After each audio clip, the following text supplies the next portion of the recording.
Chapter 5. The Alchemist and the Assassin. The marble tub exhaled clouds of emerald-tinged steam, wreathing Lilly's form in a spectral haze. Absinthe oil slicked the water's surface, its anise scent mingling with the rusty tang of blood that still clung to her skin despite her vigorous scrubbing. Dawn's first tentative fingers crept through the velvet drapes, casting the bathroom in a half-light that transformed the gilded fixtures into drowsing beasts. Lilly sank deeper, allowing the scalding water to lap at her chin. Her tattoos pulsed beneath the surface, arcane patterns shifting like living things against her skin. The heat stung pleasantly, turning her skin a delicate pink that belied the violence her hands had wrought mere hours before. Curva Dracu, Fatarea! The mechanical parrot's voice rasped from its ornate cage, gears clicking as its glass eyes rotated to fix upon her naked form. Lilly didn't bother looking up. And a pleasant evening to you too, you glorified doorstop. The parrot's head jerked in precise, unnatural movements, its brass beak opening and closing with the sound of tiny scissors snipping. Its feathers, real ones, harvested from exotic birds and painstakingly affixed to the clockwork frame, gleamed with an oily iridescence that no living creature could possess. Master waits. It clicked, its voice box producing the words with perfect diction despite the mechanical undertones. Master demands report. Lilly reached for one of the emerald-headed hairpins that had fallen into the water, examining it with lazy interest. Dried blood had collected beneath her fingernails, forming delicate crescents of rust brown against her cuticles. She made no move to clean them. Tell your master I've left him a present at St. Paul's. Her lips curved into a smile that held all the warmth of a midwinter midnight. Something to remember me by. The parrot's wings extended with a series of precise clicks, revealing the intricate gearwork beneath. Traditoire!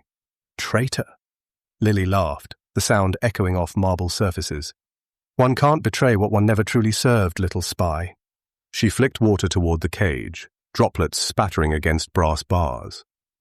The parrot recoiled, its mechanisms whirring in distress.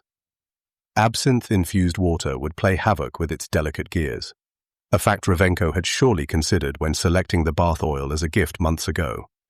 How fitting that his own pretense at luxury should become a weapon in her hands. Lilly stretched languidly, watching steam rise from her body. The calm that settled over her felt dangerous, like the stillness before a lightning strike. Last night's chaos, the automaton, the staged evidence, the midnight bells, all of it had been merely prologue. The real performance was yet to begin. The parrot's eyes clicked as they refocused, tiny apertures widening and contracting. Recording. Always recording. Revenko would review the footage later, searching for signs of weakness or hints of her next move. Your wings are clipped, the parrot announced, its voice box producing a passable imitation of Revenko's accent. Nowhere to fly, little bird. Lilly reached for a crystal decanter beside the tub, pouring more absinthe oil into the water. The liquid swirled, green as envy, potent as sin. That's where you're wrong, she murmured, watching the oil spread across the surface in spiraling patterns that mimicked her tattoos. I've never needed wings to be dangerous. She sank beneath the surface then, allowing the scalding water to close over her head. The world went muffled, the parrot's mechanical protests reduced to distant clicks. Beneath the water, with her hair floating around her like black seaweed, Lilly smiled. Let Revenko watch. Let him wonder. The game board was set, the pieces in motion, and she had just made the opening move. The water sluiced down Lilly's body as she rose from the tub, emerald droplets clinging to her skin like reluctant lovers. Her tattoos pulsed beneath rivulets of absinthe-scented water, arcane patterns shifting and settling as though breathing. Steam billowed around her, transforming the bathroom into a spectral realm caught between worlds. Leaving so soon, the parrot clicked, its brass head rotating with mechanical precision. Master will be disappointed. Lilly didn't bother with a towel. She padded across the marble floor, leaving wet footprints like dark islands on the pale stone. The mirror before her had fogged completely, a blank canvas awaiting her touch. "Your master's disappointment is the least of my concerns," she murmured, lifting one finger to the misted glass. With deliberate strokes, she traced the outline of a raven in flight, its wings spread wide across the mirror's surface. The sigil emerged dark and sharp against the condensation, water beading along the lines like black tears. Not Revenko's mark, her own, a declaration. The parrot's gears whirred frantically, its glass eyes rotating to capture every detail. "Treason! Treason!" it shrieked, wings extending with a series of precise clicks. Master sees, master knows. "Master!" Lilly turned toward the cage, droplets falling from her hair to spatter against the expensive Persian rug beneath her feet. The deep crimson and indigo pattern darkened where the water touched it, like blood seeping into soil. Her mother's gift. Maybe. Or possibly a remnant from the former owner of this place. It wasn't important, just backdrop. Ambiance. "Nervous, little spy?" Lilly asked, her voice soft as a blade sliding from its sheath. "You should be." She turned back to the sink, reaching for the brass faucet. Something caught her eye, a single droplet clinging to the underside of the spout. Not water, too thick, too heavy, silvery with an oily rainbow sheen that no natural substance possessed. Mercury. Lilly's smile vanished, replaced by a cold mask of fury. She dipped her finger into the silvery bead, feeling its unnatural weight and chill against her skin. Where others would burn and blister at the touch, her flesh remained unmarked. Her mother's blood magic, providing protection even Revenko couldn't counter. "Poison in my bathwater," she whispered, examining the mercury on her fingertip. "How very predictable." The parrot's recording mechanisms whirred louder, capturing her discovery. Its brass beak opened and closed in agitation, tiny gears grinding against one another. Lilly flicked her finger toward the cage, sending the mercury droplet flying. It struck the brass bars with a musical ping, then slid downward, leaving a trail of corrosion in its wake. "Too late for that," she told the mechanical spy, watching as the mercury began to corrode the cage's intricate mechanisms. "The game's already in play." She turned back to the mirror, where her raven sigil remained stark against the fading condensation. Her reflection emerged gradually through the mist, features resolving like a developing photograph. For a moment, just a heartbeat. Another face seemed to overlay her own. Older, wearier, with the same defiant eyes. "Mother." Lily's fingers tightened on the edge of the sink, her knuckles whitening. Behind her, the parrot's movements grew more erratic, its recording functions compromised by the mercury fume's intrusion. Its voice box produced a garbled stream of East European curses, the words dissolving into mechanical static. Lilly felt her power coiling within her, a spring wound tight and ready to release. The mercury was a message, Revenko escalating their silent war. But he'd made a critical error. He still thought her bound by the old rules, the old limitations. She traced a finger along her cheek, feeling the raised edges of her tattoos. The storm had changed everything. The lightning had awakened something in her blood that Revenko couldn't possibly understand. "Tell your master," she said to the failing parrot, "that Mercury kisses back." The mercury's corrosion spread through the parrot's brass innards like a whispered curse. Lilly turned away from the mirror, leaving her raven sigil to fade as the condensation left the glass. The mechanical bird's voice grew more distorted, East European vowels stretching and warping as its gears seized.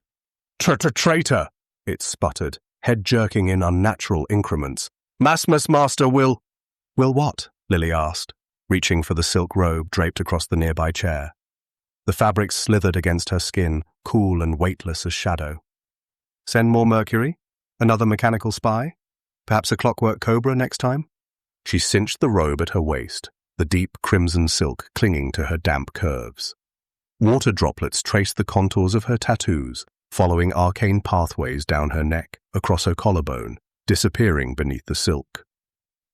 The bathroom's marble floor had warmed beneath her feet, heated by pipes that ran through the building like veins. The parrot's glass eyes rotated frantically, its recording mechanisms struggling against the mercury's intrusion. "Stăpânul vine," it croaked, voice box deteriorating with each syllable. "Stăpânul vine pentru tine." Lilly paused at the threshold between bathroom and bedroom, her head tilting slightly. The Romanian words hung in the steam-thick air. "The master comes. The master comes for you." "Let him try," she whispered, the words barely disturbing the air. Her satchel lay on the bed, its contents already prepared for a hasty departure. The bedroom stood in stark contrast to the utilitarian bathroom, a sign of the calculated opulence. Silk damask wallpaper in midnight blue, silver candelabras that had never known the touch of a match.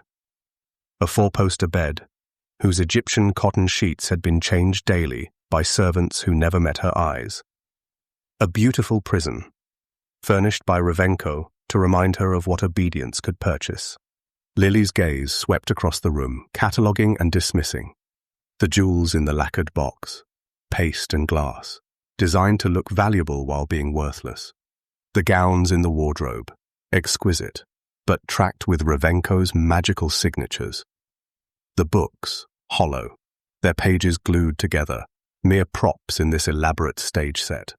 Behind her, the parrot gave a final strangled squawk. "He knows what you've taken," it managed, its voice box emitting a static crackle that raised the fine hairs on Lilly's arms. "He knows what you plan." "What?" Lilly's hand slipped along the sheath of her dagger on the bed, fingers closing around the cool, silver hilt of her enchanted dagger. The weapon hummed against her palm, responding to her touch like an eager pet. "Good," she replied, not bothering to look back at the failing construct. "I'd hate to think I was being subtle." The parrot's head rotated one final time, a complete circuit that ended with an audible snap as its neck mechanism failed. The glass eyes fixed on Lilly, recording nothing now, the head slightly tilted to the left. Outside, London was stirring. The first grey fingers of dawn clawed at the velvet curtains, seeking entrance.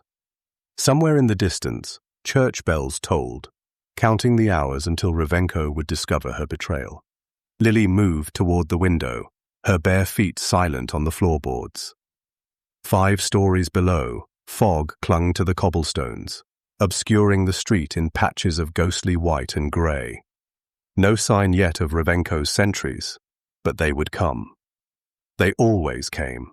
She turned back to the room, to this gilded cage that had never truly contained her. No regret shadowed her features, only the cold calculation of a predator assessing its next move. "Goodbye, little spy," she murmured to the broken parrot. "Your master taught me well, perhaps too well," catching the first pale light of morning on its blade as she lifted her dagger. Lilly tested its edge with her thumb, drawing a perfect bead of crimson. The blood magic stirred within her veins, awakened by the storm. "Let him come," she thought, the words forming in her mind with crystalline clarity. Let him see what his creation has become. The opal moth's entrance stood like a wound in the brick facade of Limehouse, its lacquered door panels gleaming wetly in the weak morning light. Lilly slipped through the narrow opening. The air inside hung thick with opium smoke, curling in lazy arabesques beneath paper lanterns that cast pools of amber light across the floor. The transition from London's grey morning to the den's perpetual twilight momentarily disoriented even Lilly's enhanced senses.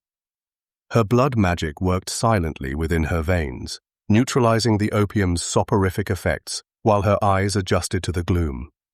The cloying sweetness of the smoke coated her tongue like honey mixed with ash. Madame Wu materialized from behind a silk screen embroidered with golden dragons. The proprietress's face was a map of wrinkles, each line etched by decades of secrets kept and sold. Her bound feet made soft shuffling sounds against the wooden floor, jade rings clicking against each other as her ancient hands adjusted her high-collared silk robe. "Ravenwood," the old woman acknowledged, her Cantonese accent thick as the smoke surrounding them. Her eyes, black as wet coal, assessed Lilly with the practiced gaze of one who had survived by reading intentions before they became actions. Madame Wu. Lilly inclined her head slightly, the silver dagger a comforting weight against her thigh. I require my usual accommodations. The beaded curtain behind Madame Wu clacked softly as a draught disturbed its wooden strands. Somewhere deeper in the den, a pipe clinked against porcelain, followed by the soft sigh of a patron surrendering to opium dreams. Your usual corner is occupied. Madame Wu's lips barely moved, her voice carrying the rasp of decades of inhaled smoke. The gentleman insisted. What gentleman? Lilly asked, her voice dropping to a dangerous whisper. Madame Wu's gaze flicked toward the back of the den, where silk screens created a labyrinth of private spaces. English, expensive coat, paid in silver. Her ancient eyes narrowed. Knew your name. The air around Lilly seemed to cool by several degrees. Her fingers traced the outline of her dagger through the silk of her robe. The corner in question was her sanctuary, carefully chosen for its sightlines to both exits and the proprietress's private quarters. No random Englishman would know to claim that specific spot. How long has he been waiting? Lilly asked, her senses stretching out beyond the conversation, cataloguing the sounds and scents of the den. 3 regular patrons in their usual spots. A newcomer snoring softly near the eastern wall. And something else, a scent that didn't belong among the opium and incense. Something metallic and cold. Since dawn, Madame Wu's jade rings clicked together as she gestured toward the back. Drinks tea, no pipe. Her mouth twisted in disapproval. Watches door like hungry ghost. Lilly's blood magic stirred beneath her skin, responding to her heightened alertness. I see. Lilly reached into her satchel, extracting a silver coin that she pressed into Madame Wu's palm. Perhaps you could bring tea for 2 then. The old woman's fingers closed around the coin with practiced swiftness. Careful, Ravenwood. He has eyes like hazel, not like other Englishmen who come here to forget. She leaned closer, her breath carrying the scent of jasmine and decay. He comes to remember. Lilly moved through the opium den with practiced ease, her crimson robe whispering against the worn floorboards. Her usual corner, the one with the best vantage point and the plushest crimson cushions, came into view, and with it, the English gentleman Madame Wu had mentioned. Jackson Westwood hunched over a low, lacquered table, surrounded by a constellation of papers that seemed to orbit him like celestial bodies. His tweed jacket hung off one shoulder, at least 2 buttons missing from what had once been a respectable garment. A nitric acid stain bloomed yellow-brown across his cravat, telling its own story of alchemical mishaps. Lilly's gaze narrowed, not the typical opal moth patron seeking oblivion in a pipe. This man sought knowledge. The papers beneath Westwood's ink-stained fingers glowed with a subtle blue luminescence enchanted ink, visible only to those with the sight. Equations and sigils spiraled across the parchment, forming patterns that spoke of dimensional calculations and blood resonance theories. Interesting choice of reading material for an opium den, Lilly thought, keeping to the shadows as she observed. Movement at the periphery of her vision drew her attention. A serving girl approached Westwood's table, her steps too precise, too measured. The girl's skin had the waxy sheen of artificial flesh, her movements accompanied by the faint whir of poorly aligned gears. A homunculus, and a shoddily crafted one at that. Lilly's lip curled in disgust. The construct's eyes gleamed with metallic purpose, reflecting the den's amber lantern light at an unnatural angle. Its movements were jerky, mechanical joints visible beneath the thin fabric of its serving dress, short enough to arouse, had it been human.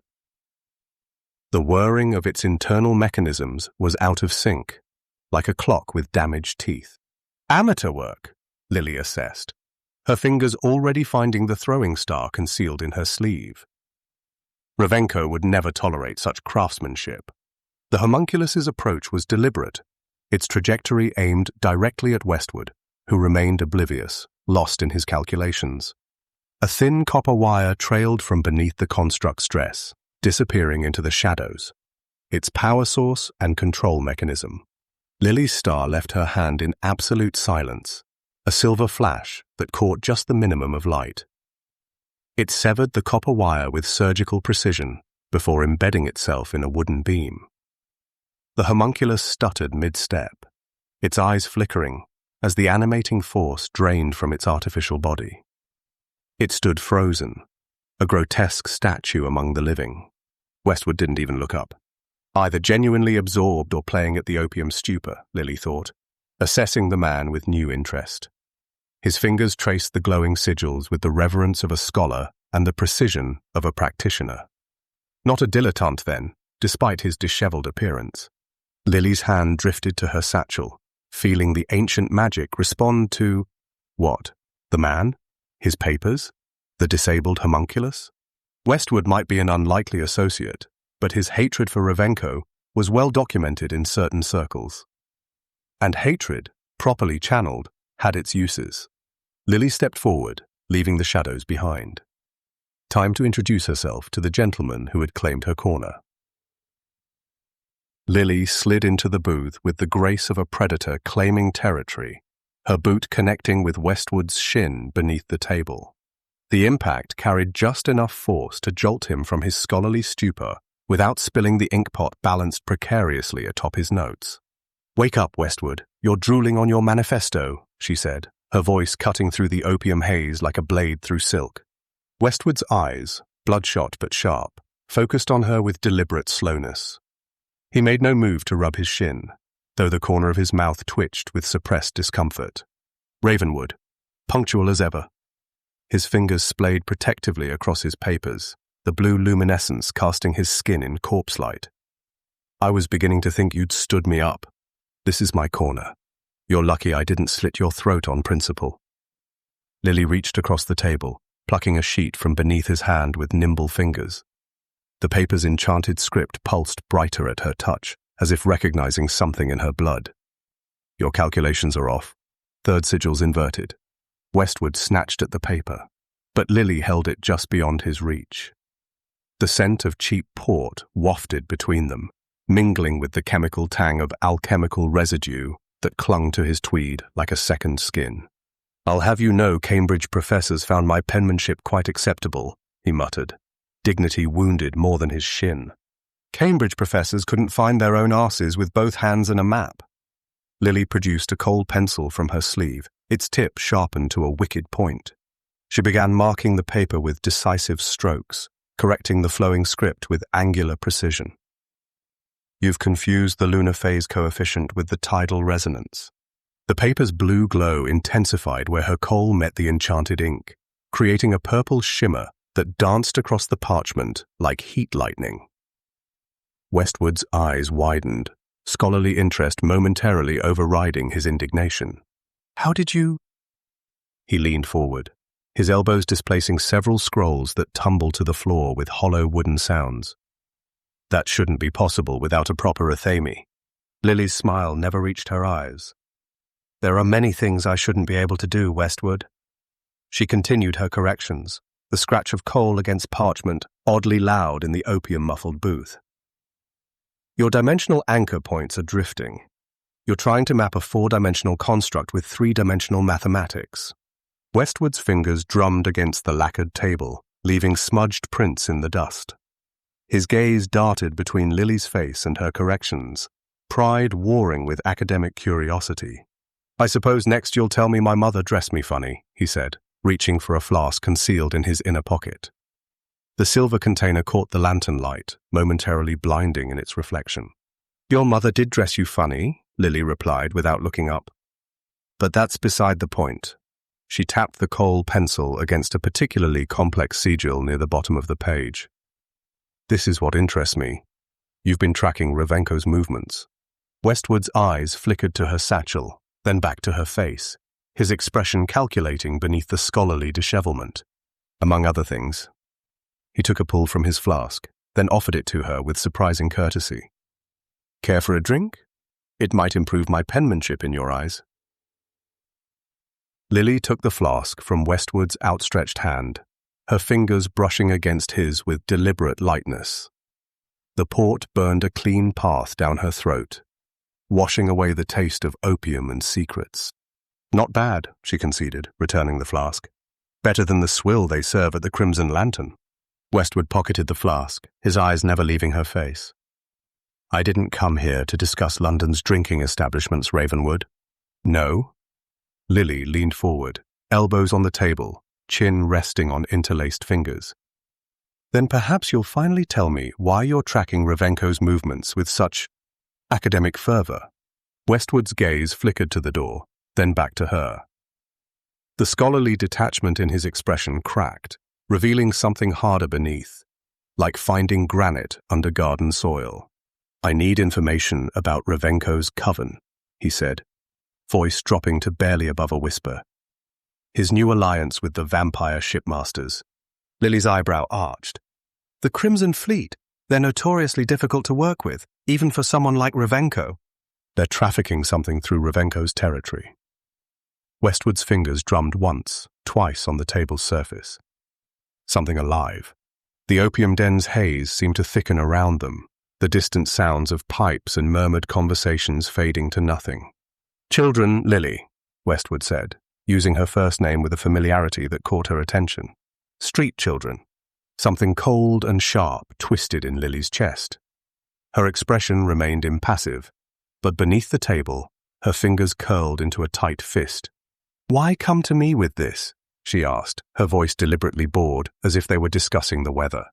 Westwood reached inside his tweed jacket, producing a folded paper that he slid across the table with a slight tremor in his hand. "Because you're the only one who knows Revenko's operation from the inside." His eyes met hers, searching. "And because, despite everything, I don't think you're completely heartless." Lilly unfolded the paper, a shipping manifest, its neat columns listing cargo with bureaucratic precision. Except this cargo breathed.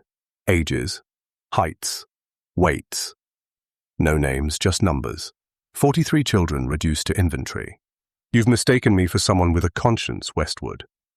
The words came automatically, a shield raised by instinct. Her eyes scanned the manifest, each entry stoking a cold rage that settled in her bones. Children. Even Revenko had never crossed that line during her time with him. Or had he simply kept it from her? "The Crimson Fleet docks tomorrow night," Westwood continued. "Pier 17. Whatever Revenko wants these children for." "It won't be pleasant," Lilly finished, refolding the manifest with precise movements. Her mind flashed to a memory. Madame Boucher's hand on her shoulder, steering her toward a waiting customer. The weight of that hand.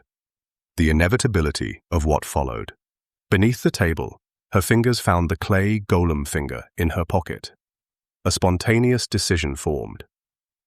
While Westwood's attention remained on her face, she withdrew a small cake of wax she'd been carrying, intended for other purposes, and pressed the clay finger into it, embedding the Hebrew characters into the soft surface. The wax warmed under her touch, taking the impression perfectly.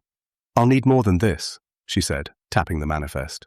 "Shipping routes, guard rotations, whatever you have on the Crimson Fleet's captain." Westwood blinked, surprise briefly overtaking his scholarly reserve. "You'll help, then." Lilly made a mental sigh and slipped the wax impression back into her pocket, her expression revealing nothing of the calculations running behind her eyes or the weapon she had considered letting loose. "I didn't say that," she replied, meeting his gaze steadily. "But Revenko and I have unfinished business. If the children are part of that equation, so be it." Lilly rose from the table with the fluid grace of a predator, the manifest disappearing into the folds of her robe like a secret swallowed by shadow. The opium-thick air parted around her as she moved, carrying whispers of jasmine and danger in her wake. "Your concern for London's urchins is touching, Westwood," she said, her voice pitched low enough that only he could hear. "Almost makes me wonder what you're not telling me." The scholar's eyes followed her, calculating and wary beneath that veneer of academic detachment. His fingers twitched toward his empty glass, a nervous tell she filed away for future use. The homunculus lay sprawled where it had fallen, its copper innards exposed like the entrails of some mechanical beast.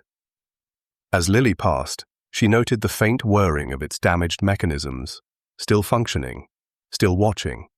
Its glass eyes tracked her movement with jerky, unnatural rotations.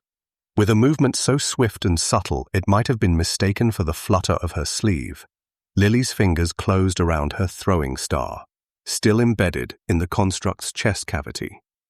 The metal was warm, vibrating with the homunculus's dying energy. "Your mistress is showing," she whispered to the construct, her lips barely moving as she extracted not just her star, but also a length of copper filament, the power cord that had connected the creature's heart to its brain. The copper cord pulsed between her fingers, still carrying traces of whatever arcane energy had animated the thing. Another tool, another weapon, another secret.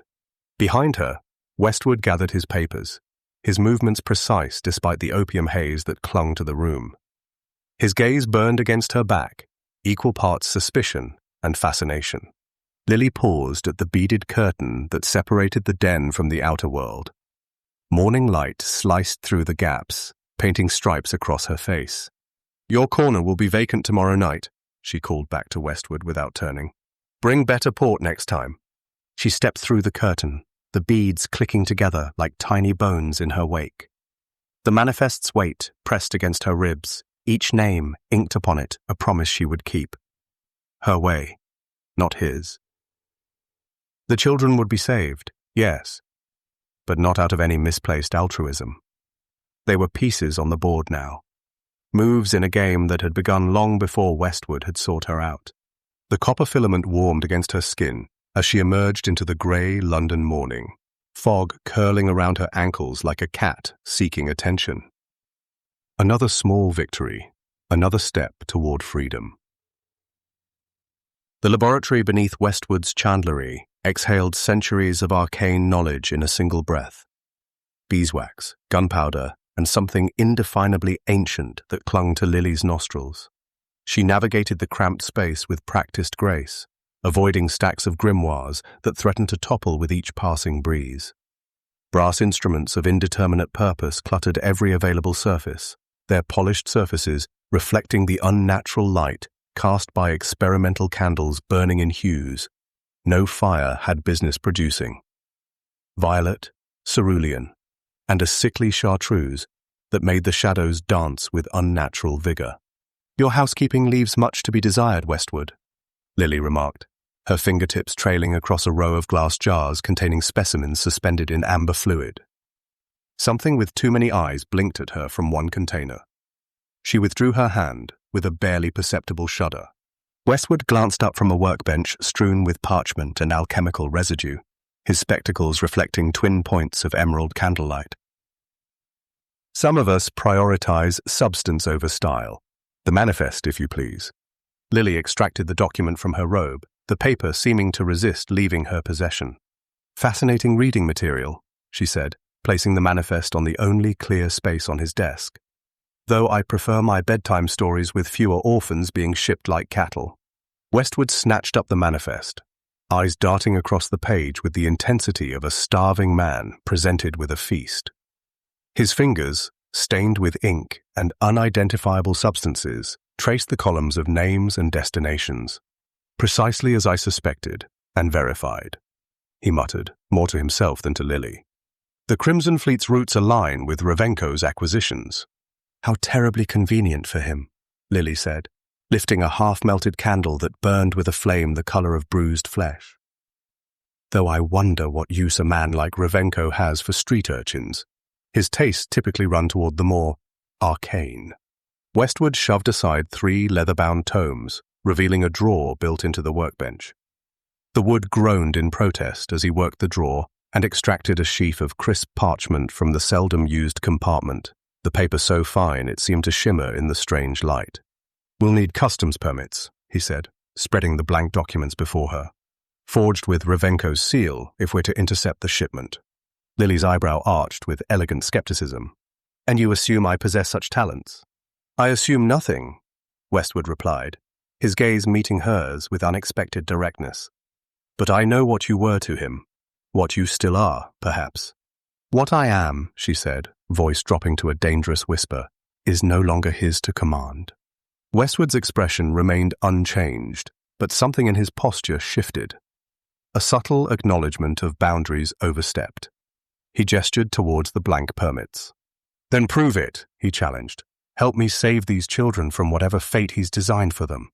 Lilly's gaze drifted to a shelf where a preserved heart floated in a jar, its chambers still contracting in a grotesque parody of life. The risk of forging Revenko's seal was considerable. The man had ways of knowing when his name was invoked, magical or otherwise. Yet the manifest's weight pressed against her memory. Names, dates, children reduced to cargo. "I'll need his personal ink," she said finally, decision made. "And something that once belonged to him, something intimate." Westwood's eyes widened slightly behind his spectacles. "Blood magic." "Nothing so crude," Lilly replied, fingers already working at the clasp of her satchel. "But forgery is more than mere mimicry of form. To truly deceive Revenko, the documents must carry his essence." She extracted a small vial from her satchel, the contents shifting with oily iridescence. "Fortunately, I came prepared." The glass eye rolled across Westwood's workbench, leaving a trail of faint blue luminescence like phosphorescent algae on midnight waters. Its iris, an intricate latticework of copper filaments and miniature gears, contracted and expanded with mechanical precision, mimicking life with unsettling accuracy. "Is that—" Westwood's voice caught in his throat, scholarly composure momentarily abandoned. "A souvenir from St. Paul's," Lilly replied, her fingertip tracing the eye's curved surface with something approaching fondness. "The sentries see more than Revenko realizes." Westwood adjusted his spectacles, leaning closer until his breath fogged the glass orb. The eye's pupil dilated in response, as if studying him in return. "And you've what? Extracted one without triggering its self-destruct mechanism? That's theoretically impossible." Lilly's lips curved into a smile that never reached her eyes. "Theory is for academics. Practice is for survivors." She produced a silver pin from her hair, its tip gleaming like a predator's fang in the strange laboratory light. Without hesitation, she pricked her index finger, a perfect crimson sphere welling from the wound. "Blood recognizes blood," she murmured, allowing the droplet to fall onto the eye's surface. The effect was immediate. The eye's blue glow intensified, pulsing with the rhythm of Lilly's heartbeat. The laboratory's shadows deepened, retreating from the unnatural light as if burned by its touch. Within the glass sphere, images began to form, swirling like cream in coffee before solidifying into recognizable shapes. A hand appeared, long-fingered and elegant despite ink stains on the knuckles. Revenko's hand, unmistakable to Lilly, who had watched it dispense both gifts and punishments with equal precision. The vision expanded to show a quill moving across parchment, the flourish of his signature taking form with practiced arrogance. "Remarkable," Westwood breathed, his earlier skepticism dissolving into naked fascination. "The sentry's ocular mechanism doesn't merely observe, it records." "Like a mechanical memory," Lilly confirmed, watching the images cycle through various documents bearing Revenko's distinctive signature. "Each eye preserves what it witnesses. Useful for a man who trusts no one, but requires constant surveillance." Lilly, focus on Westwood's reaction. His wonder was a small victory. Another reminder that she possessed knowledge and skills beyond his academic understanding. "The signature is perfect," she continued, tapping the eye with her bloodied fingertip. The vision froze, capturing Revenko's seal pressed into crimson wax. "Every flourish, every pressure point. More than enough for our forgery." Westwood's gaze shifted from the eye to Lilly's face, his expression recalibrating from awe to calculation. "And the blood activation? That's not standard mechanism design." "No," Lilly agreed, wiping her finger on a handkerchief already stained with various alchemical residues. "That's my own modification. Revenko binds his creations with blood magic. I simply repurpose the connection." A grim satisfaction settled in her chest as she watched the images continue their cycle. Using Revenko's own tools against him carried a sweetness beyond mere practicality. Each small victory chipped away at the years of servitude, at the brand that still marked her skin. "Can you replicate it?" she asked, gesturing toward the frozen image of Revenko's signature. The customs permits won't pass inspection without perfect forgeries. Westwood nodded slowly, his fingers hovering over the eye without quite touching its surface. With this as reference? Absolutely, though I'm curious. Don't be, Lilly interrupted, her tone cooling several degrees. Curiosity regarding my methods has proven fatal to more accomplished men than yourself. The eye's glow dimmed slightly, as if responding to her shift in mood. The laboratory's shadows crept closer, reclaiming territory around the workbench. The children, Westwood said after a moment, redirecting the conversation with obvious care. That's what matters, not how you acquired your souvenirs. Lilly inclined her head, acknowledging the tactical retreat. Indeed, the children. She tapped the eye once more, causing it to cycle through additional images, shipping manifests, dock schedules, warehouse locations. Revenko's operation is more extensive than your manifest suggested. The Crimson Fleet is merely one vessel in a much larger armada. The shadows lengthened across Westwood's laboratory as afternoon light filtered through the grimy windows, casting amber patterns across the workbench. Lilly hunched over the customs permits, her fingers moving with the deliberate precision of a surgeon. The quill in her hand danced across the parchment, each stroke a perfect mimicry of Revenko's arrogant flourish.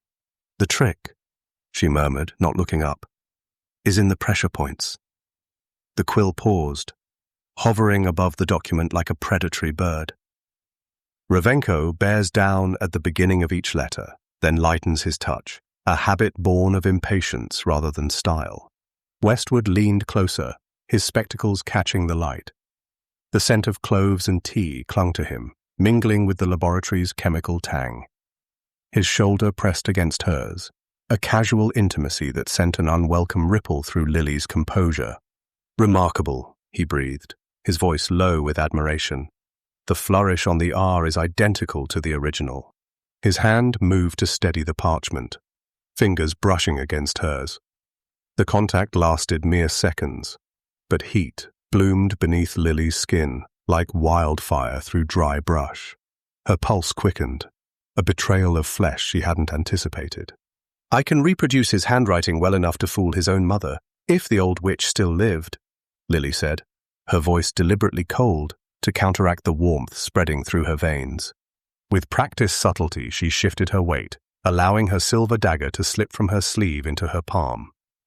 As Westwood's attention remained fixed on the forgery, she pressed the blade's edge against her thigh, just enough to break skin. The sharp, clean pain centered her immediately, washing away the unwanted response to his proximity. Westwood glanced up, catching the movement. Careful, we need precision here. I'm always precise, Lilly replied, meeting his gaze with unflinching certainty. It's my defining quality. Blood beaded along the shallow cut, a crimson line no wider than a thread. The pain sang through her nerves, familiar and clarifying. This was the language her body understood, not the treacherous warmth of another's touch, but the honest simplicity of steel against flesh. On the wall behind them, their shadows merged and separated with the laboratory's flickering light. Her raven silhouette briefly entangling with his scholarly owl.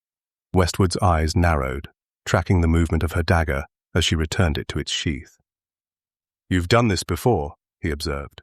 Forgery, I mean. Among other skills Revenko found useful, Lilly said, returning to the document. The quill resumed its dance, each stroke perfect and deliberate. He collected talents like others collect butterflies, pinned and preserved for his personal use. The laboratory fell silent save for the scratch of quill against parchment and the distant hiss of alchemical burners. Lilly worked methodically, her concentration absolute despite the lingering awareness of Westwood's proximity. The sting of her cut. There, she said finally, setting down the quill. The customs official who rejects these would need to have known Revenko personally. She blew gently across the ink, her breath stirring the parchment. And those who know him that well rarely live long enough to become a problem. Westwood took the permits, examining them with scholarly intensity. His fingers traced the air above Revenko's forged signature, careful not to smudge the still-drying ink. The resemblance is uncanny, he murmured. How did you learn to? Necessity, Lilly interrupted, already gathering her tools. The enchanted silver dagger disappeared into her sleeve once more. When survival depends on perfection, one either masters the skill or perishes in the attempt. The astrolabe on Westwood's workbench shuddered to life, its brass arms rotating with a deliberate precision that belonged to no human hand.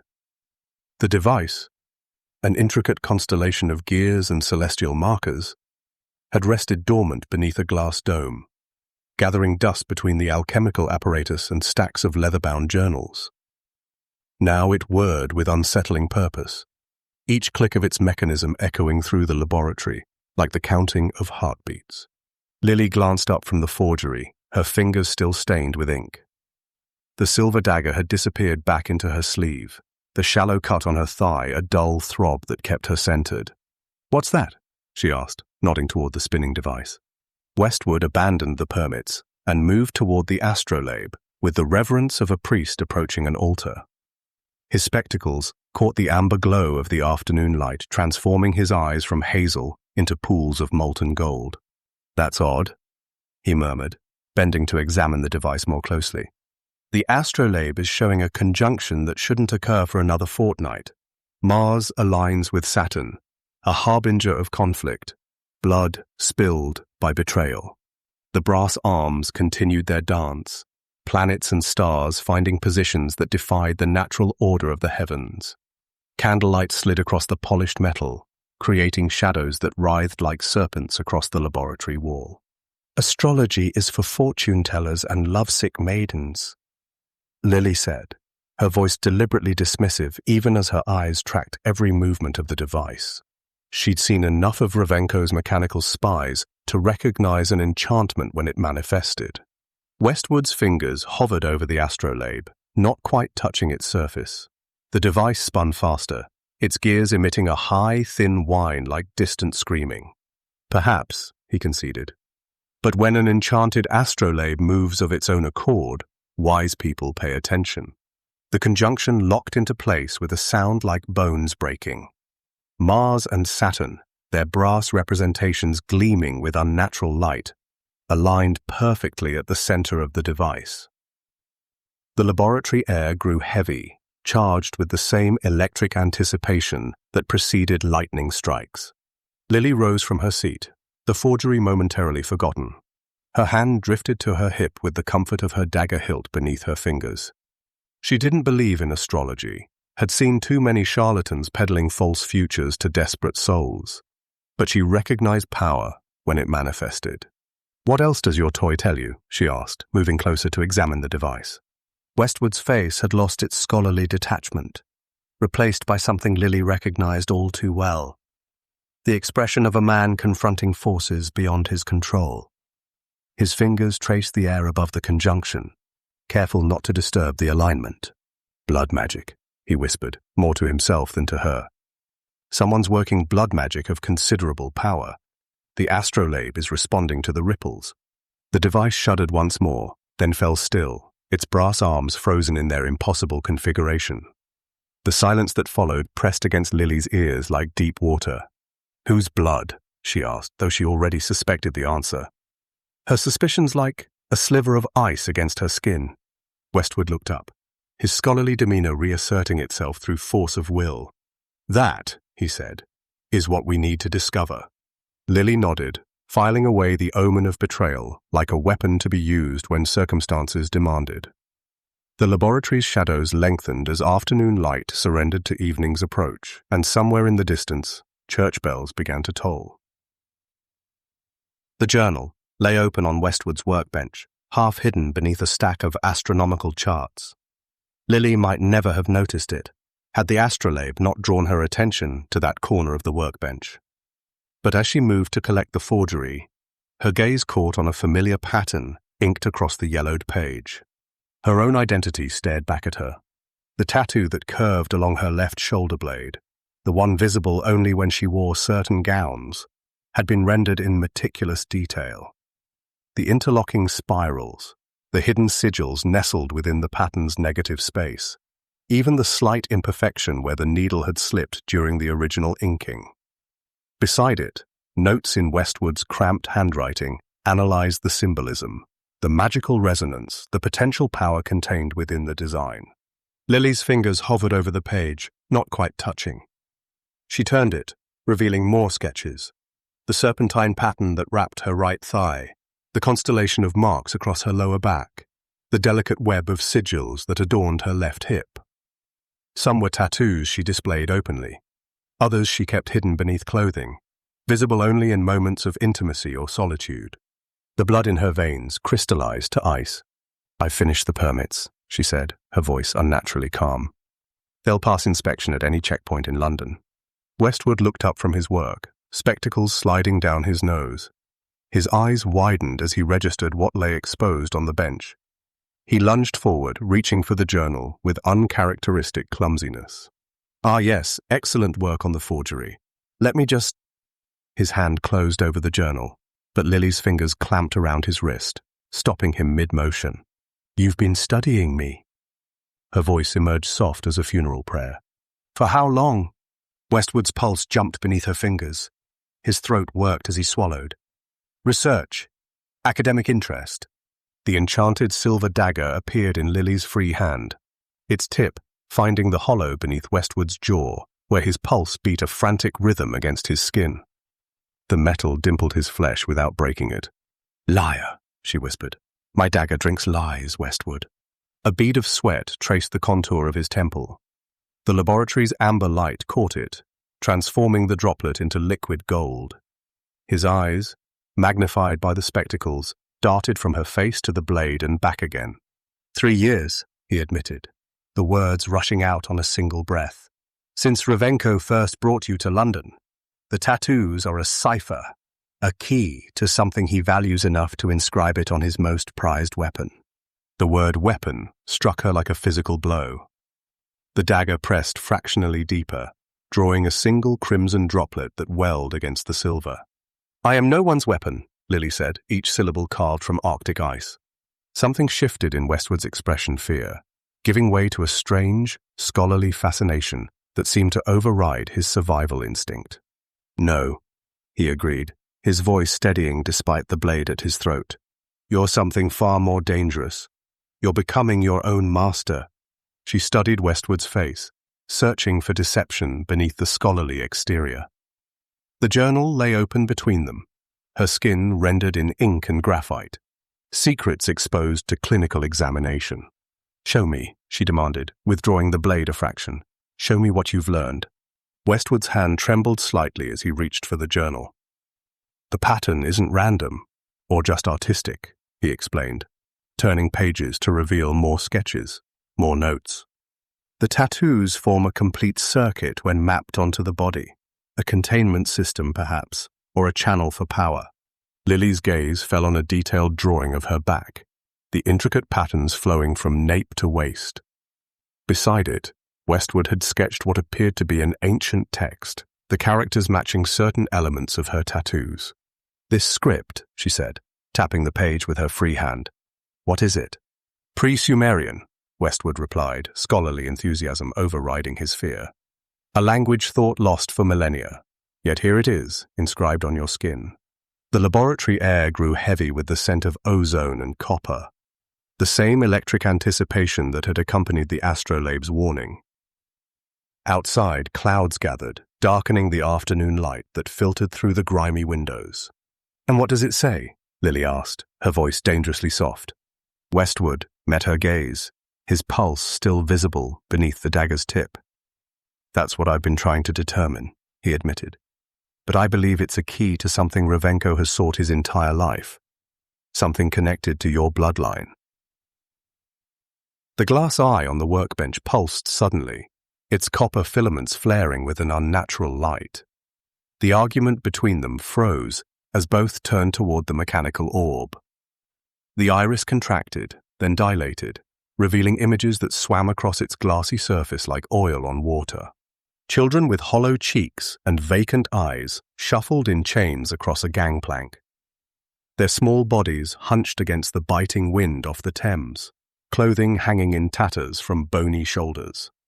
A man with alabaster skin and unnaturally elongated fingers counted sovereigns into a leather pouch, his lips pulled back to reveal the gleam of fangs in the lamplight. And behind it all, stretching across the scene like a malevolent shadow, Revenko's silhouette, unmistakable in its sharp angles and predatory stance. "Blood and bone," Westwood whispered, his scholarly detachment crumbling as a little girl no older than 6 stumbled on the gangplank, the overseer's whip cracking above her head. Lilly's fingers loosened around the dagger's hilt.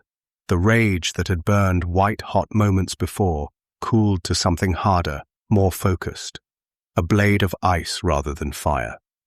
She slid the weapon back into its sheath with a decisive click. "When?" she asked, her voice stripped of emotion. Westwood adjusted his spectacles, leaning closer to the eye. "Tonight.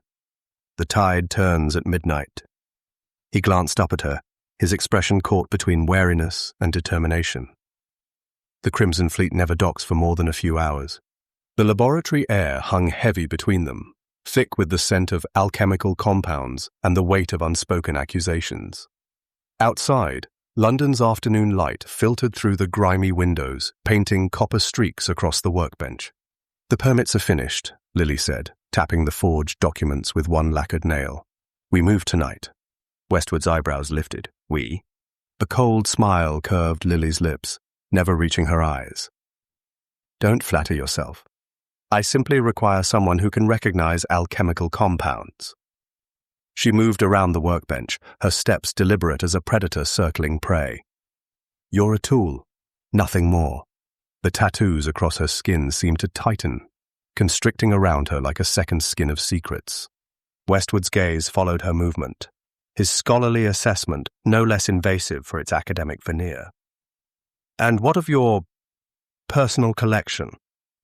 He gestured toward the journal, still open to the detailed sketches of her marked skin. "Shall we pretend I haven't seen what I've seen?" Lilly's fingers traced the edge of the workbench, coming to rest on a brass caliper. "For now," she said, the words falling between them like stones into still water. "The children take precedence."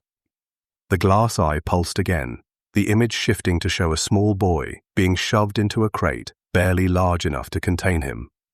His silent scream stretched across the orb's surface, distorted by the curved glass. "Indeed they do," Westwood agreed, his voice soft but firm. He closed the journal with careful hands, sliding it beneath a stack of astronomical charts. "A truce, then, until the children are safe." Lilly's gaze lingered on the eye, watching as the boy's face faded from view, replaced by the vampire's calculating smile as he secured the crate's lid. Her mother's lullaby whispered through her memory, a counterpoint to the mechanical clicking of the eye's inner workings. "Not a truce," she corrected, her accent thickening slightly as she turned away from the images. "An arrangement of convenience. I need your knowledge.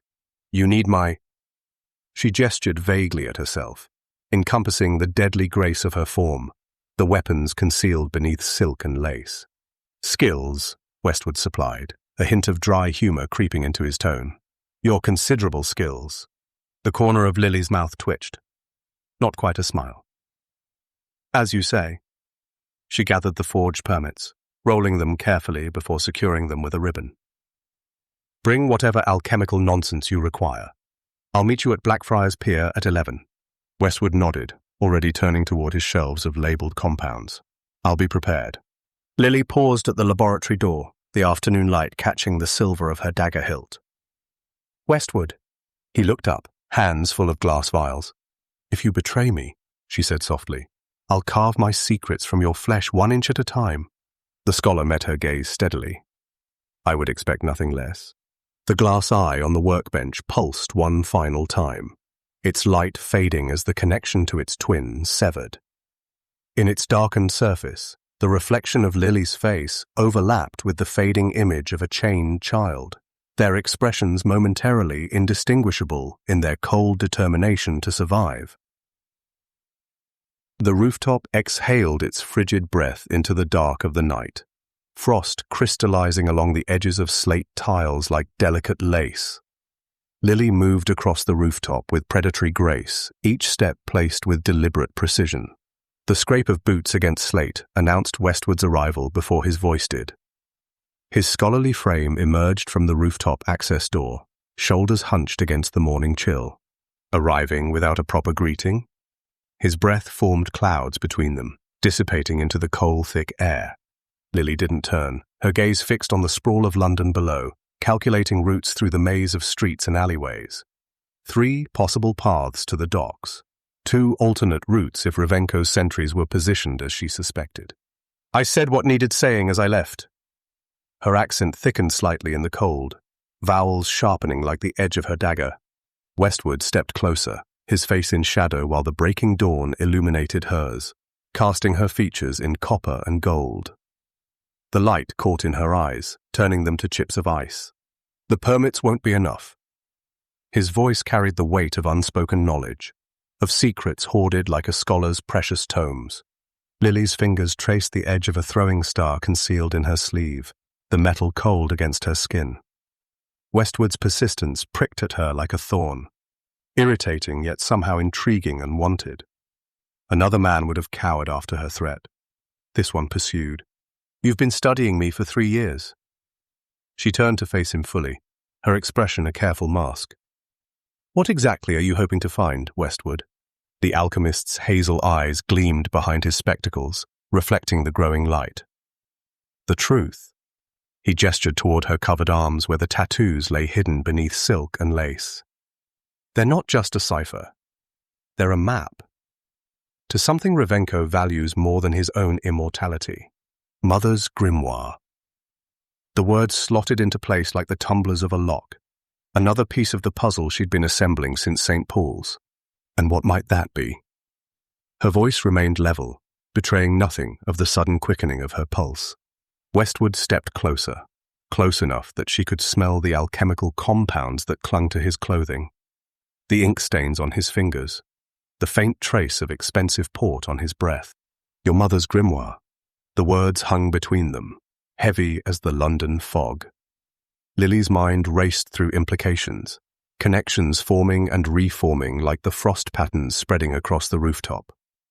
Her mother's face flickered through memory, candlelight on dark hair, hands tracing symbols in the air, a book bound in something that wasn't leather. "My mother was a Romani fortune teller," she said, the lie practiced and smooth. She couldn't read, let alone write a grimoire. Westwood's smile was small, but certain. Rosemary Blackwood was many things, but illiterate wasn't one of them.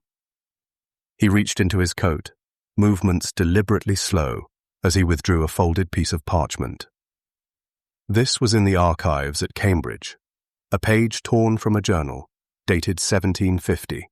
Lilly's eyes narrowed as he unfolded it, revealing handwriting she recognized instantly, the same flowing script that had traced protection sigils above her childhood bed. "The Blackwood grimoire contains the secret to binding death itself," Westwood read, his scholarly tone at odds with the power of the words. "My children will carry its legacy in their blood and on their skin." The parchment trembled between Westwood's fingers, its edges yellowed with age and secrets.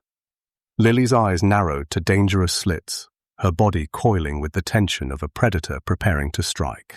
"Your mother's handwriting is quite distinctive," Westwood continued, his scholarly tone belying the danger of his words. "The way she forms her loops, the pressure on the downstrokes. A graphologist would have a field day." Lilly's fingers twitched toward the dagger concealed in her sleeve. The metal felt cold against her skin, a promise of swift violence. "You're more than his weapon, Lilly," Westwood said softly, his eyes never leaving hers. "Revenko shaped you, but he didn't create you." The words struck deeper than any blade. Something primal and furious erupted within her. In one fluid motion, Lilly lunged forward, her dagger flashing in the dark evening. The blade pinned Westwood's sleeve to the rusted pipe behind him with a resounding clang that echoed across the rooftops. Their faces were inches apart now, her breath warm against his cheek. The dagger hummed between them, its vibration traveling through the metal pipe and into the bricks beneath. Rust flaked away where the blade had struck, drifting down like copper snow. Half-truths are still lies, Westwood, she hissed, her accent thickening with anger. And my dagger drinks them all. Westwood didn't flinch. His eyes, steady, unafraid, met hers with an intensity that unsettled her more than any physical threat ever could. Something dangerous flickered between them, a connection that made her want to both press closer and flee across the rooftops. Then let it drink its fill, he replied, his voice low and steady. She responded to her racing heart, to the proximity of this man who saw too much. Lilly became acutely aware of every point of near contact between them. Her knee against his thigh, her free hand braced against the brick beside his head, the whisper of his breath against her lips. London sprawled below them, indifferent to their rooftop confrontation. Chimney stacks belched coal smoke into the darkening sky, obscuring the weak moonlight that struggled to pierce the perpetual haze. A church bell tolled in the distance, marking the hour with solemn precision. Westwood's gaze dropped to the tattoos visible at her collarbone, where her shirt had fallen open during her lunge. The grimoire isn't just a book, is it? His voice was barely above a whisper. It's written on you, into your tattoos. Lilly pressed the dagger harder, feeling the resistance of cloth and metal, then gave way. The blade sang a higher note, vibrating with tension. She was testing him, warning him, asserting dominance even as something inexplicable pulled her toward him. My mother taught me many things, she said, each word precise as a knife thrust. How to read the future in scattered bones, how to survive when the world wants you dead. Her lips curved into a dangerous smile. But never how to suffer fools who think they understand what they've merely glimpsed. The dagger came free with a shriek of tortured metal, the pipe beneath weeping rust-colored tears onto the rooftop gravel. Lilly stepped back, her movements fluid as mercury, putting distance between herself and Westwood. Academic curiosity, she said, her voice low and musical, always comes with a price. She reached into her bodice, movements deliberate, watching Westwood's eyes follow her hand. From between layers of silk and skin, she withdrew a ruby the size of a robin's egg. The gem caught the breaking moonlight, fracturing light into bloody shards across Westwood's face. Buy better ink, she said, tossing the ruby in a high arc. And a mirror. Your cravat's a crime. Westwood caught the gem with Scholar's fingers, surprisingly deft. He turned it over, recognition dawning in his eyes. Pembroke's, he murmured, thumb tracing the facets. You kept a souvenir. Consider it payment for your academic interest. Lilly wiped her dagger on her sleeve, the silk absorbing the pipe's rusty grime. Her eyes never left Westwood's face, cataloguing every micro-expression, every twitch of muscle beneath skin. While his attention remained on the ruby, her fingers found the homunculus power cord she'd retrieved from the opium den. The copper filament hummed against her skin, still warm with residual magic. She slipped it into her boot, the metal cooling against her ankle. Lilly, the children on that ship, Westwood began, his voice thick with something that might have been concern in a lesser man, will be my concern tonight, not yours. She sheathed her dagger with a decisive click that punctuated her words, her resolve, to the plans already forming like frost patterns across glass. And tomorrow? Westwood asked, pocketing the ruby. His eyes held hers, searching for something she refused to reveal. Tomorrow belongs to whoever survives today. The words fell between them, stark as winter branches against a leaden sky. London stretched below them, the city stirring like some great beast rousing from slumber. Chimney smoke twisted upward, church bells tolled in the distance, marking the hour with solemn precision. The sound rippled across the rooftops, a wave of bronze washing over slate and stone. Lilly stepped backward toward the roof's edge, her movements those of a dancer intimately familiar with the precipice. The wind caught her hair, lifting it like wings around her face. For a moment she appeared more raven than woman. The next time we meet, she said, ask better questions. With that, she stepped off the roof, disappearing into the awakening city below. The space she had occupied seemed to hold her shape for a heartbeat longer, as if the air itself were reluctant to let her go. Westwood stood alone, the ruby warm in his pocket, questions cooling on his tongue. The pipe continued to weep its rusty grime, marking the spot where her dagger had pierced both metal and the careful distance between them. The night clung to Lilly like a second skin as she crouched atop the warehouse eaves, counting heartbeats between guard rotations. 11 chimes from St. Mary's bell tower still vibrated in the air, their bronze echoes dissolving into the Thames fog.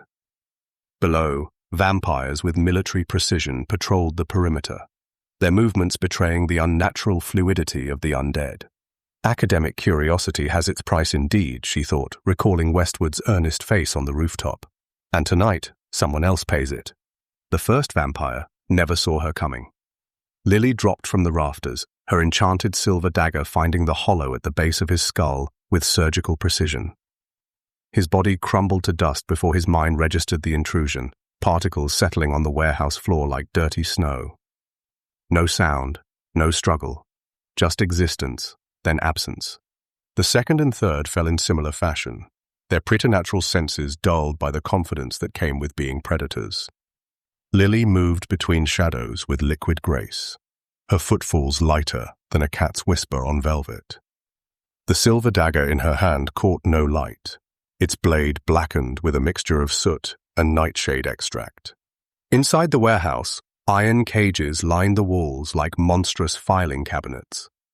Children huddled within, their small bodies pressed together for warmth, for comfort, for the illusion of safety. Their eyes, when they found Lilly's face in the darkness, held no hope, only the dull resignation of those who had learned too young that monsters were real. "Hush now," Lilly breathed, her voice barely disturbing the air between them. Not a sound, little mice. The lock on the first cage surrendered to her picks with a click that seemed thunderous in the silence. The child inside, a girl no more than 7, with matted blonde hair and hollowed cheeks, stared at the open door as if it were a trap. "Come," Lilly coaxed, extending her hand, "unless you prefer the company of those with too long teeth and too little mercy." The girl's hand, when it finally slipped into Lilly's, felt like bird bones wrapped in parchment. One by one, the other cages yielded their treasures. 12 children in all, each bearing the pallid complexion and puncture marks of those who had served as living sustenance. The last vampire guard appeared at the warehouse's rear entrance, his nostrils flaring as he scented the air. Lilly pushed the children behind a stack of crates, her finger pressed to her lips in universal command. The vampire's boots scraped against the wooden floor as he approached, each step deliberate, hunting. Lilly palmed a throwing star, its edges gleaming with the same silver that lined her dagger. The vampire turned, sensing movement too late as the star embedded itself in his throat. His hands clawed at the enchanted metal, eyes widening in shock as his flesh began to smoke and blacken around the wound. He collapsed without a sound, his body disintegrating into fine ash that scattered across the floorboards. "That's the problem with immortality," Lilly murmured to the pile of dust and clothing. "It makes you forget how fragile existence truly is." She led the children through London's back alleys, their procession moving like a single shadow beneath the gas lamp's glow. The orphanage on Blackfriars Road stood as a bulwark against the night, its windows dark save for a single candle burning in the matron's quarters. Lilly rapped her knuckles against the door in a pattern known to few. 3 quick taps, a pause, then 2 more. Footsteps approached from within, and the door creaked open to reveal Sister Agnes, her face lined with the compassionate weariness of those who had seen too much of humanity's darker nature. "Ravenwood," the nun acknowledged, her eyes moving past Lilly to the huddle of children. "Lost lambs for the fold. Rescued from predators with particularly sharp teeth and too pale skin," Lilly replied. "They'll need silver tincture in their tea for a fortnight. The marks will fade, but the memory won't." Sister Agnes nodded, understanding the unspoken. "The Lord works in mysterious ways," she said, "often through the most unexpected vessels." Lilly's mouth quirked in a half-smile. "Save your prayers for those who believe in redemption, sister. I'm merely settling accounts." As the children filed past her into the orphanage's warm interior, the smallest girl, the first Lilly had freed, paused. Without warning, she wrapped thin arms around Lilly's waist in a fierce embrace, then darted inside on bare feet, before Lilly could react. The unexpected contact left Lilly momentarily disarmed, a sensation she found more unsettling than facing the vampires. She stepped back from the doorway, melting into the shadows, as Sister Agnes closed the door with a soft click of finality. Crossing back home through the sleeping city, Lilly found her thoughts returning to Westwood and his infuriating scholarly certainty. The way his eyes had lit with academic fervor when examining her mother's handwriting. The presumption that he understood anything about her or her lineage. Academic curiosity, she scoffed under her breath. The man treated the world like a puzzle box waiting to be solved, people included. His fingers had been stained with ink, not blood. His battles were fought with quill and parchment rather than silver and steel. And yet, there had been something in his gaze. A recognition, perhaps, that suggested he saw beyond her carefully constructed facade. It was inconvenient, dangerous even. Knowledge was power, and Westwood collected knowledge like a magpie hoarding shiny objects. The night air carried the scent of the Thames mud and decay, and the 1,000 secrets the river kept in its murky depths. Lilly paused on London Bridge, watching the black water slide beneath. Somewhere in the city, Westwood would be bent over his books, seeking answers to questions that might be better left unasked. Let him search, she decided. Let him believe he understands the game we play. The ruby she had tossed him would keep him occupied, a pretty distraction while she moved her pieces across the board. By the time he deciphered its significance, she would be 3 moves ahead. Lilly continued her journey across the bridge, her steps purposeful yet unhurried. The night still had hours to run, and she had other accounts to settle before dawn broke over London's uneven skyline.